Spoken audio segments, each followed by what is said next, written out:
अस्सलाम वालेकुम दोस्तों, कैसे हो? उम्मीद है कि सब खैरियत से होंगे। अल्लाह आप लोगों को ऐसे ही खुश रखे। कल हमने ये एक वीडियो बनाया था कि औरतें घर में तरावी कैसे पढ़े। अगर आपने ये वीडियो नहीं देखा है तो इस वीडियो के बाद ये वीडियो आप जरूर देख ले। मैं डिस्क्रिप्शन में लिंक दे दूंगा। इसी वीडियो के कमेंट में औरतों से मुताल्लिक औरतों के ही बहुत सारे सवालात आए, जिनमें ज्यादातर सवालात ये थे कि क्या औरतें जमात के साथ तरावी पढ़ सकती है, या मस्जिद में जहां औरतों की तरावी का इंतजाम है वहां जाकर तरावी पढ़ सकती है, या घर में जमात बनाकर तरावी पढ़ सकती है, या आजकल बहुत सारी लड़कियां भी कुरान पाक की हाफिजा है, तो क्या ऐसी हाफिजा कुरान पाक जमात बनाकर तरावी में कुरान सुना सकती है, वगैरह वगैरह। तो आज इस वीडियो में इन सारे सवालात की जवाबात देने की मैं कोशिश करूंगा इंशाअल्लाह। देखिए, जब भी औरतों की मस्जिद में जाकर जमात के साथ नमाज पढ़ने की बात आती है तो बहुत सारे लोग हुजूर पाक सल्लल्लाहु अलैहि वसल्लम के जमाने की, या फिर सऊदी अरब की, या मक्का मदीने की, या दूसरे अरब मुल्कों की मिसालें देते हैं कि वहां जब औरतों की जमात से नमाज पढ़ने की इजाजत है तो यहां पर क्यों नहीं, या वहां औरतें मस्जिद में जाकर तरावी जमात से पढ़ती है तो हमारे यहां ऐसा क्यों नहीं होता? क्या वहां का इस्लाम अलग है और यहां का इस्लाम अलग है? तो देखिए, जहां तक हुजूर पाक सल्लल्लाहु अलैहि वसल्लम के जमाने की बात है, वो तो बेहतरीन जमाना था, खैरुल कुरून था, खैर का जमाना था।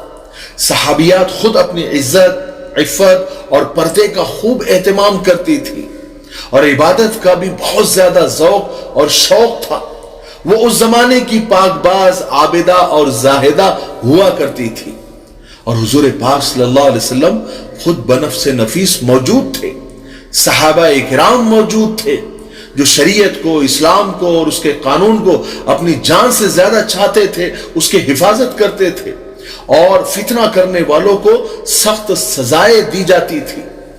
रही सऊदी अरब की बात या दूसरे अरब मुल्कों की बात, तो वहां औरतों की हिफाजत और नमाजों का इंतजाम हुकूमत खुद करती है, और वहां की सजाएं भी आपको मालूम है कितनी सख्त है।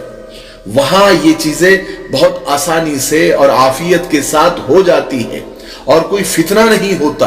अगर कोई फितना करने की जुर्रत करता है तो वहां का कानून सख्ती के साथ उसको निपटता है, और वहां पर कानून का डर है। लोग कानून से डरते हैं क्योंकि कानून इतने सख्त है कि अल्लाहु अकबर। तो वहां पर कानून सख्त होने की वजह से वहां औरतों की इज्जत, इफ़्फ़त की हिफाजत होती है। बात सही है कि नहीं?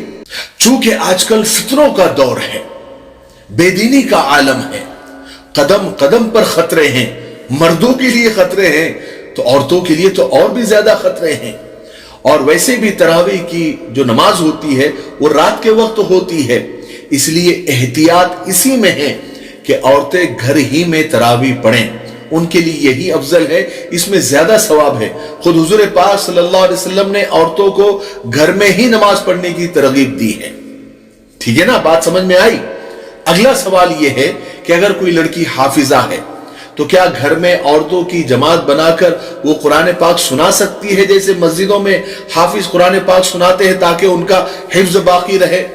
तो जवाब यह है कि इस हाफिजा का हिफ्ज बाकी रखने की गर्ज से अगर घर की औरतें हैं, बाकायदा दूसरी औरतों को दावत देकर न बुलाया गया हो, चंद घर की औरतें मिलकर ही जमात बनाकर वो पढ़ सकती है। इसकी गुंजाइश है, जायज है। जिसका तरीका यह है कि औरत यानी जो हाफिजा है वो यानी जो इमामत करेगी वो मर्द की तरह आगे बढ़कर इमामत न करे, बल्कि वो सफ के दरमियान ही खड़ी रहे, बस थोड़ा सा आगे बढ़ जाए और वो इमामत करे। इसकी गुंजाइश है।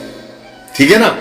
अगला मसला यह है कि अगर किसी का घर ऐसी जगह है जहां मस्जिद नहीं है या बहुत दूर है, कोई उज्र है जिसकी, जैसे लॉकडाउन वगैरह के वक्त हुआ था, वो मस्जिद नहीं जा सकता, तो क्या घर के मर्द और औरतें मिलकर घर में तरावी की जमात बना सकते हैं, या तरावी जमात के साथ पढ़ सकते हैं, یہ سوال ہے۔ تو اس کا جواب یہ ہے کہ اگر مرد امامت کرے اور گھر کے کچھ مرد اور بھی ہو اور مردوں کے پیچھے عورتوں کی صف ہو اور پردے کا بھی اہتمام ہو تو ایسی جماعت بنا کر تراویح پڑھ سکتے ہیں، گنجائش ہے، اجازت ہے۔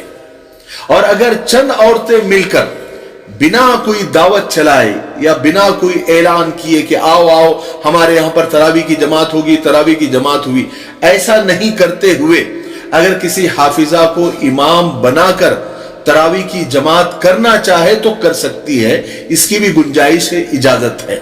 لیکن وہ حافظہ امام بن کر صف کے درمیان ہی تھوڑا سا آگے ہو کر کھڑی ہوگی، مردوں کی طرح ایک دم آگے جا کر امامت نہیں کرے گی۔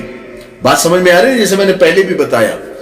اور اگلا مسئلہ اور آخری مسئلہ، اگر امام مرد ہیں اور مقتدی عورتیں ہیں، یعنی پیچھے پڑنے والی عورتیں ہیں، اور ان عورتوں میں امام کی محرم عورتیں بھی ہیں، یعنی بیوی ہے یا بہنیں ہیں یا ماں ہے، تو بھی تراویح درست ہوگی، کوئی مسئلہ نہیں ہے۔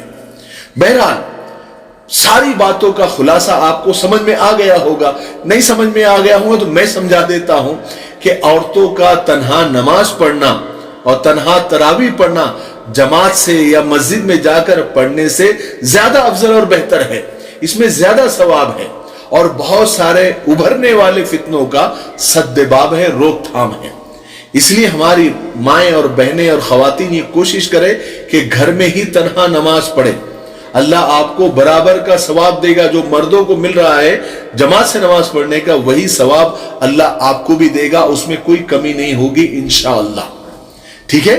مجھے امید ہے کہ جتنے کل کمنٹس آئے تھے ان کا میں نے آج آپ کو جواب دے دیا ہوگا، اور آپ کو بھی اچھی طریقے سے میں نے رک رک کر بتایا تاکہ آپ کو اچھے سے سمجھ میں آ جائے۔ اور میں ہمیشہ کوشش کرتا ہوں کہ عام فہم زبان میں اور سیدھی سادی زبان میں اور ٹھہر ٹھہر کر آپ کو سمجھاؤں تاکہ بات پوری طرح سے اندر چلے جائے۔ ٹھیک ہے؟ تو مجھے امید ہے کہ آپ کو یہ سارے مسائل اچھی طریقے سے سمجھ میں آ گئے ہوں گے۔ اللہ تعالی ہمیں رمضان المبارک کی قدر کرنے کی توفیق نصیب فرمائے۔ تب تک میرے لیے، پوری امت کے لیے، پوری انسانیت، پوری مانوتا کے لیے اور ہمارے پیارے ملک بھارت کے لیے اور یہاں کی امن و شانتی، ترقی، انتی کے لیے خوب دعائیں کرتے رہیں۔ السلام علیکم ورحمۃ اللہ وبرکاتہ۔